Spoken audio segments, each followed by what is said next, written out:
মোক জানে তেওঁলোকেতো দেখিছে যে কংগ্ৰেছৰ বেয়া দিনত কংগ্ৰেছলৈ আহি এতিয়া মই আকৌ কংগ্ৰেছৰ আঁতৰি যাবলগীয়া হৈছে। সুদীৰ্ঘ দিন মই দলটোত সেৱা আগবঢ়াইছোঁ।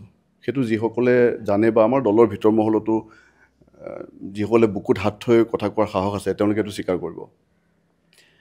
মানে চাওক, মই যে দলটো এৰি থৈ আহিছোঁ, কোনেওতো ফূৰ্তিত তেনেকৈ এৰি থৈ নাহে, তাৰ নিশ্চয় কিবা কাৰণ থাকে। মানে একে সঁচা কথা ক'বলৈ গ'লে এটা ছাফ'কেশ্যন, মানে এটা শ্বাসৰুদ্ধকৰ যিটো পৰিৱেশ, দলটোত শেহতীয়াকৈ তেনেকুৱা এটা পৰিৱেশ হৈছে। এতিয়া মই যদি আপোনাক বুজাই দিব বিচাৰোঁ উদাহৰণসহ, বুজি পাব। আৰু মই যেতিয়া সামাজিক মাধ্যমৰ দায়িত্ব ল'লোঁ অধ্যক্ষ হিচাপে, তাৰপিছত যেতিয়া আমাৰ ৰাজ্যিক কমিটিখন গঠন কৰিলোঁ, তেতিয়া প্ৰথম মোক ধমকি দিয়া মানুহটো কোন জানেনে? ৰকিবুল হুছেইন। তেখেতে মোক ধমকি দিছে দস্তুমত, ধমকি দি কৈছে যে তুমি মোৰ মানুহবোৰ কিয় কাটি পেলালা। তাৰমানে আমাৰ আগৰ যিখন কমিটি আছিলে তাত প্ৰায় 64জনমান আছিলে, আৰু জানে 64জনৰ ভিতৰত 50জন মানেই মিয়া আছিলে বা মুছলমান সম্প্ৰদায়ৰ আছিলে, যি নহওক বাৰু। মইতো কমিটিখন বহুত সৰু কৰিলোঁ, 23জনীয়া কৰিলোঁ, আৰু তাত আপোনাৰ তিৱাৰ পৰা আৰম্ভ কৰি মিচিঙৰ পৰা আৰম্ভ কৰি তেনেকৈ আমি সকলো জনগোষ্ঠী লৈ পেলাই কমিটিখন গঠন কৰিছোঁ। আপুনি চালে দেখিবই। তেতিয়া মোক মানে সেই প্ৰশ্নটো মোৰ সন্মুখীন হৈছে, তুমি মোৰ মানুহবোৰ কিয় কাটি পেলালা। তেতিয়া মই খুব বিনয়েৰে কৈছোঁ আৰু যে ছাৰ, আপোনাৰ মানুহ বুলি মইনো কেনেকৈ গম পাম, তুমি মোক সুধিব লাগিছিলে, লিষ্ট এখন উলিয়াই দিছা, তুমি মোক নুসুধিলা। এতিয়া সেই ৰকিবুল হুছেইনৰ ধমকি খাই থাকিবলৈ মই কংগ্ৰেছ কৰিম নেকি? আৰু এতিয়া সেই ৰকিবুল হুছেইনৰে পৰামৰ্শ মতে গৌৰৱ গগৈ ডাঙৰীয়াই দলটো চলাবলৈ আৰম্ভ কৰিছে। এইটো সকলোৱে জানে, আপোনালোকে অফ দি ৰেকৰ্ড সকলোকে সুধিব পাৰে। মই দলৰ পৰা ওলাই আহিছোঁ কাৰণে মোৰ ক'বলৈ সুবিধা হৈছে। এতিয়া গৌৰৱ গগৈ ডাঙৰীয়াৰ মূল পৰামৰ্শদাতা হৈছে ৰকিবুল হুছেইন। ৰকিবুল হুছেইন মতে চলাৰ পিছত দলটো মানে কি কওঁ আৰু, মানে কোনফালে যাব বা কোনফালে গৈ আছে, তাত মানে কোনো স্বাভিমানী অসমীয়াই কংগ্ৰেছ কৰিব নোৱাৰে। মই আপোনাক আজি ক'লোঁ, কোনো স্বাভিমানী অসমীয়াই এতিয়া কংগ্ৰেছ কৰিব নোৱাৰে। মানে এনেকুৱা ধৰক মিয়াক অলপ টানকৈ কৈ পেলাই আমাৰ মুখ্যমন্ত্ৰী মহোদয়ে কোৱা বাইট, বিভিন্ন আমি কিবা পেকেজত যেতিয়া লগাইছোঁ, শেহতীয়াকৈ তেনেকুৱা হৈছে যে মই মিয়াক অলপ টানকৈ কৈ পেলাই কোৱা বাইট মই চলালোঁ ছ'চিয়েল মিডিয়াত, যে তোমাৰ গৌৰৱ গগৈ ডাঙৰীয়াই প্ৰশ্ন কৰিছে হু এপ্ৰুভ দিছ। তাৰমানে মিয়াক বেয়াকৈ কোৱা ভিডিঅ' দিলেও তেওঁৰ গাত লাগে, হু এপ্ৰুভ দিছ তেওঁ প্ৰশ্ন কৰে। বাকীটো চাওক, মানুহৰ বিষয়টো বেয়াকৈ কোৱাটো মানে বা অকণমান ইয়াকৈ কোৱা অভ্যাসেই নহয়, কিন্তু তথাপিতো এতিয়াতো কংগ্ৰেছৰ বহুতে মোৰ বিষয়ে বহুত কিবি কৈ আছে, মানে ট্ৰল কৰি আছে। গতিকে সেইকাৰণে ময়ো যদি মোৰ এনেকৈ ট্ৰল কৰে মিছা কথা কৈ, তেতিয়া ময়োতো ক'ব লাগিব কথাখিনি। গতিকে কথাটো তেনেকুৱা এটা মানে ভাল প্ৰশ্ন এটা কৰিছে যে তৰুণ গগৈৰ সময়ত আপুনি সৰ্বস্ব উজাৰি কংগ্ৰেছক সেৱা কৰিছিলে। আজি তেওঁৰ পুত্ৰ গৌৰৱ গগৈৰ সময়ত কিন্তু আপুনি সেৱা কৰাৰ বিচাৰিও কিন্তু সেৱা কৰাৰ সুযোগেই নাপালে। মানে চাওক, ডিফাৰেঞ্চটো মানে তৰুণ গগৈ আৰু গৌৰৱ গগৈৰ ডিফাৰেঞ্চ নিচিনা। মানে চাওক, তৰুণ গগৈ ছাৰে তেখেতে ৰাজনীতি আৰম্ভ কৰিছিলে ক'ৰ পৰা? একদম তৃণমূল পৰ্যায়ৰ পৰা। তেওঁ যোৰহাট মিউনিচিপালিটিৰ এজন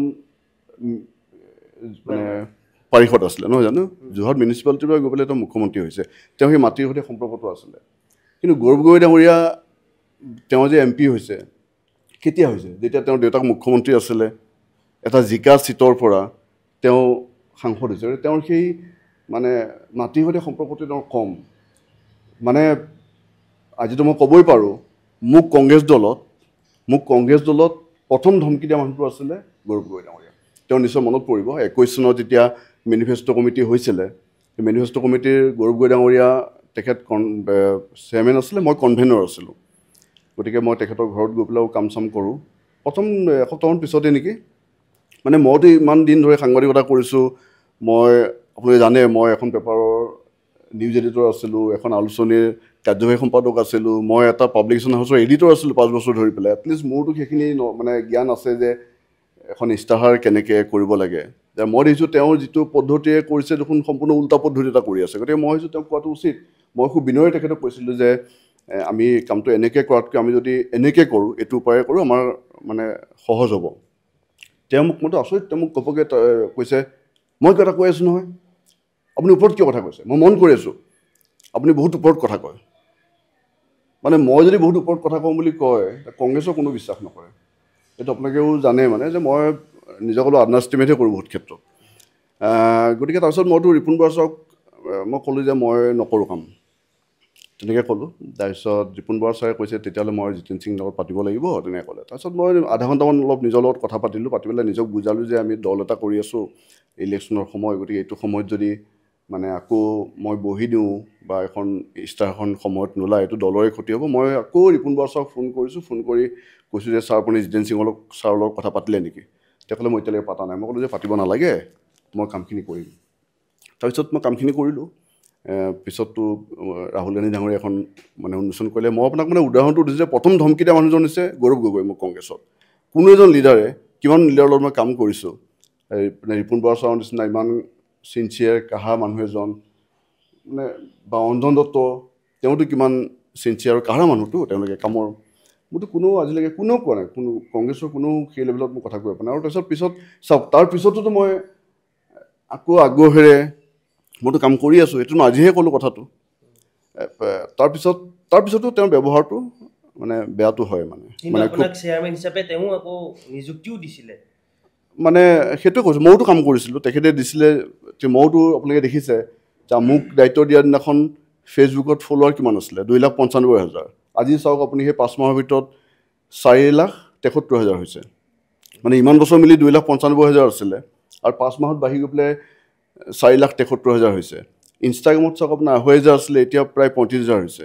সেয়াটো এনেই নহয়, ময়ো কষ্ট কৰিছোঁ। আৰু মই কি লেভেলত কষ্ট কৰিছোঁ আপোনালোকে তাত সুধিলে হ'ব। এতিয়াতো বহুতে ট্ৰল কৰি আছে, মানে তেওঁলোককো কৈছোঁ তেওঁলোকে সঁচাটো কওক, মানে তেওঁলোকে যিটো, বা নহ'লে মনে মনে থাকক। চাওক, মই এটা কথা ক'লে আপোনালোকে বুজি পাব। পীযুষ হাজৰিকা ডাঙৰীয়াক কালি মই জীৱনত প্ৰথম লগ পাইছোঁ, আৰু জীৱনত প্ৰথমবাৰ মই কথা পাতিছোঁ।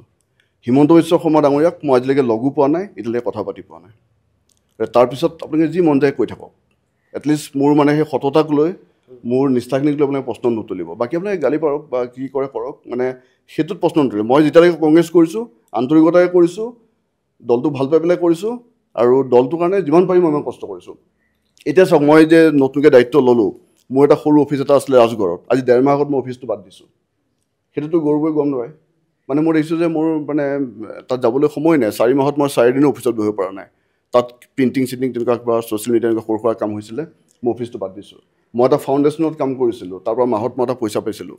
মইতো এইটো কাম জইন কৰাৰ আগতে মইতো সেই কামটো বাদ দিছোঁ। তাৰপিছত মোৰ ঘৰখন কেনেকৈ চলিছে সেইটো মইহে গম পাওঁ। কিন্তু মই কৈছোঁ কি, সেইটো বেলেগ কথা, সেইটো এটা ব্যক্তিগত কথা। মই কথাটো কৈছোঁ যে সেইবোৰ ত্যাগ কৰি পেলাইতো আমি কৰি আছোঁ, সকলো নিজৰ কাম ধান্দা বাদ দি পেলাই আমি দলটোৰ কাৰণে কিয় কৰি আছিলোঁ।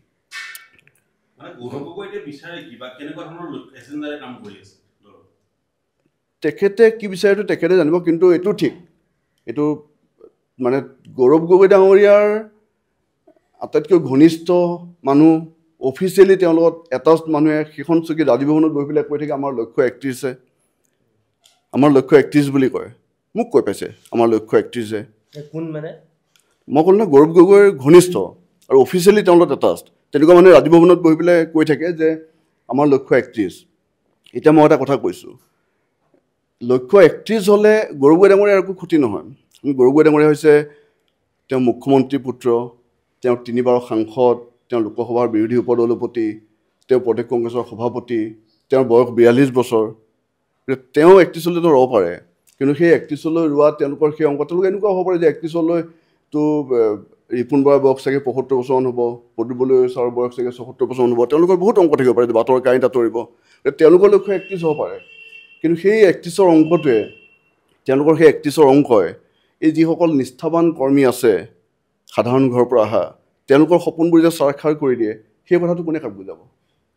আৰু এটা কথা, আপুনি কোৱা কথা অকল আপুনিয়ে কোৱা নাই যে মিয়া প্ৰীতিৰ যিটো কথা, যে দল নিৰপেক্ষ হ'ব লাগে, হিন্দুত এটা সকলোৱে জনা কথা যে ক'ৰবাত অস্তিত্বৰ সংকট অসমীয়া জাতিত লাহে লাহে আহিছে, সেই ক্ষেত্ৰত কংগ্ৰেছে ভূমিকা লওক, এইটো বহুতে বিচাৰি আছে। আৰু বহুত কংগ্ৰেছ নেতাই এই আপুনি কোৱা কথাটোকে কৈছে যে মিয়া প্ৰীতি অত্যধিক। সেইটোতো হয়, মই ক'লোৱেই দেখোন যে মিয়াক গালি পাৰাহেন ভিডিঅ' দিয়াৰ কাৰণে মই চাগে স্ক্ৰীণশ্বট চাগে উলিয়াব পাৰিম।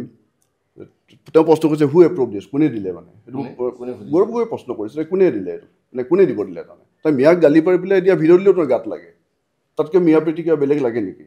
তেওঁ ৰকিবুল হুছেইন তেখেতৰ মতে উঠা বহা কৰে, বাকী লিডাৰতকৈ তেওঁ গুৰুত্ব চবতকৈ বেছি দিয়ে ৰকিবুল হুছেইন দেৱক। আৰু ৰকিবুল হুছেইন দেৱেতো মোৰ এই পদবীৰ পৰা মোক আঁতৰাব বিচাৰি আছে, তেওঁ আঁতৰাবৰ কাৰণে চেষ্টা কৰি আছে। তেওঁ মোক মাজে মাজে ফোন কৰি কৈ থাকে তুমি মই সকলোৱে দিম, আপোনালোকে আমাৰ অফিচিয়েল পেজৰ আপোনালোকে যিটো টাইমলাইন আছে তাত চাব যে মই অহাৰ পিছত মই প্ৰত্যেকগৰাকী লিডাৰৰ সমানে মই দিওঁ তাৰপিছত তেওঁ প্ৰশ্ন কৰে যে তুমি মোৰ নিদিয়া মানে জোৰ কৰি এটা দুখ এটা পিতা তুমি মোৰ নিদিয়া মই কোন চাওঁ চবৰে দিওঁ না তুমি মইতো ছ'চিয়েল মিডিয়া বুজি পাওঁ মইতো ফেচবুক বুজি পাওঁ আচ্ছা মই ক'লোঁ নহয় যে প্ৰথম মোক কমিটি ওলোৱাৰ পিছত মই নতুন দায়িত্ব পোৱাৰ পিছত কমিটি ওলোৱাৰ পিছত মোক প্ৰথম আৰু একমাত্ৰ ধমকি দিয়া মানুহজন হৈছে ৰকিবুল হুছেইন ছাৰ তো মইতো ৰকিবুল হুছেইন দেৱৰ তেখেতৰ মই ধমকি খাবৰ কাৰণে মই কংগ্ৰেছ কৰা নাই নহয় আৰু সেই ৰকিবুল হুছেইনৰ হৈছে গৌৰৱ গগৈকে আটাইতকৈ ঘনিষ্ঠ তেওঁৰ মতে এটা দল চলি আছে গতিকে মিয়া প্ৰীতিটো আৰু মই কি বুজাম বেলেগকৈ এটা বিজেপিত আপুনি কেতিয়া যোগদান কৰিব চাওক সেইটো এতিয়াও ডেট হিচাপত ঠিক হোৱা নাই মই আপোনাক জনাম আৰু পিছত কি কৰোঁ বিজেপিতে যোগদান কৰিব চাওক মানে সঁচা কথা ক'ব গ'লে হিমন্ত বিশ্ব শৰ্মা ডাঙৰীয়া তেখেতে অসমখনক যিটো কষ্ট কৰি দিন ৰাতি কষ্ট কৰি তেওঁ যেতিয়া এনেকৈ আগুৱাই নিছে সেইটোতো আকৰ্ষিত আৰু মই এটা কথা প্ৰায়ে কওঁ মানে মইতো কথাবোৰ খোলাকৈ কওঁ বা তেনেকুৱা নিচিনা যে আপুনি দুজন মানুহ এতিয়া মই কথাটো কৈছোঁ মোৰ সৰু ল'ৰাটোৰ বয়স 10 বছৰ সি ক্লাছ 5ত পঢ়ে আমি তাকতো আমি অকলে স্কুলত যাব নিদিওঁৱে মোৰ ডাঙৰ ল'ৰাটো 9ত পঢ়ে তাকো আমি অকলে স্কুলত নপঠিয়াওঁ তেনেকুৱা স্থলত সেই ক্লাছ 5ত পঢ়া এজন ল'ৰাই তেতিয়াই মঞ্চত ভাষণ দি তেতিয়াৰ পৰাই ৰাজনৈতিক জীৱন আৰম্ভ কৰি বিভিন্ন ঘাট প্ৰতিঘাতৰ মাজেৰে আহি আজি অসমৰ মুখ্যমন্ত্ৰী হৈছে শিকিবলগীয়াটো তেওঁৰ পৰা আছে ন তেওঁৰ লগত থাকিলে কাম শিকিব পাৰিম আৰু তাৰ বিপৰীতে মইতো ক'লোৱেই গৌৰৱ গগৈ ডাঙৰীয়াটো মুখ্যমন্ত্ৰী ল'ৰা জিকা চিটৰ পৰা ইলেকশ্যন খেলি তেওঁ MP হ'ল গতিকে মোৰ কাৰণে আদৰ্শ কোন হ'ব পাৰে গতিকে হিমন্ত বিশ্ব শৰ্মা ডাঙৰীয়াৰ প্ৰতি এটা দুৰ্বলতা মনত আছিলে তেওঁৰ যিখিনি কাম কৰা পদ্ধতি আৰু মইতো কনভিন্স হৈছোঁ যে স্বাভিমানী অসমীয়া তেওঁৰ নেতৃত্বত সুৰক্ষিত বিশেষ প্ৰশ্ন এটা কৰিছোঁ যে আপুনি যেনেকৈ ছাফকেশ্যন সহ্য কৰি ইমান দিন আছিলে আৰু এইটো উপায় নোহোৱা হ'ল কাৰণে আপুনি ওলাই আহিলে এনেকুৱা বহুত নেতা হয়তো কংগ্ৰেছত আছে যে এনেকৈ ছাফকেশ্যন সহ্য কৰি থাকিব লগা হৈছে উপায় নাই হয়তো সেইবিলাকো লাহে লাহে মানে তেওঁলোক আহে নাহে মই নাজানো কিন্তু ছাফকেশ্যনটো আছে বা গৌৰৱ গগৈ ডাঙৰীয়াৰ ব্যৱহাৰত যে অতিষ্ঠ তেনেকুৱা নেতাটো আছে মানে তেনেকুৱা বেছিভাগেই অতিষ্ঠ আপোনাক ক'লে কাৰণ তেওঁৰ ব্যৱহাৰটো খুব ৰাফ তেওঁ খুব মানে ৰুড বিহেভ কৰে মানুহক খুব মানে ধমকি খৰত কথা কয় প্ৰতিটো মুহূৰ্ততে গতিকে সেইটো মানুহে আৰু এইটোতো দলহে হয় তাতো কোনো চাকৰি নকৰে তাতো কোনো দৰমহা নাপায় দল কৰে নিজৰ সময় ক্ষতি কৰি তাত মানুহে এটলিষ্ট অকণ মৰমৰ মাত অকণমান কৃতজ্ঞতা সেইটো আশা কৰে ন আপুনি বিচৰা বাতৰি পাব কেৱল নিউজ 18 এপত নিউজ 18 এপ ডাউনলোড কৰিবলৈ স্ক্যান কৰক এই QR কোড গুগল প্লে ষ্টৰতো পাব এই নিউজ 18 এপ